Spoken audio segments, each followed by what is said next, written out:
TTV Dinakaran அதிமுகவை விட்டு விலகிவிட்டேன் என்று கூறியிருப்பதை மறுபரிசீலனை செய்ய வேண்டும் என புதுச்சேரி அதிமுக சட்டமன்ற கட்சித் தலைவர் அன்பழகன் வேண்டுகோள் விடுத்துள்ளார். புதுச்சேரி சட்டப்பேரவை வளாகத்தில் செய்தியாளர்களை சந்தித்த அவர், துணைநிலை ஆளுநர் மற்றும் முதல்வரின் மோதல் காரணமாக புதுச்சேரி நிர்வாகமே செயலிழந்து விட்டது என குற்றம் சாட்டினார்.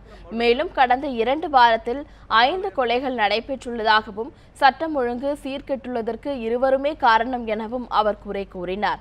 பின்னர் டிடிவி தினகரன் அதிமுகவை விட்டு விலகிவிட்டேன் என்று கூறியிருப்பதை மறுபரிசீலனை செய்ய வேண்டும் எனவும், தமிழகத்தின் கட்சி தலைமை என்ன முடிவு எடுத்தாலும் அதை புதுச்சேரி அதிமுக கட்டுப்படும் எனவும் தெரிவித்துள்ளார். டிடிவி தினகரன் ஒரு சில கழகத்தினுடைய நலன் கருதி ஒரு சில முடிவு எடுத்து தானாக விலகினாருங்களா. இப்போ எங்களை போன்ற இருக்கின்ற தொண்டர்கள்லாம் என்ன நினைக்கிறோம்னா, டிடிவி தினகரன் எடுத்த முடிவை மறுபரிசீலனை செய்யணும்னு நாங்கள் கேட்டுக்கிறோம்.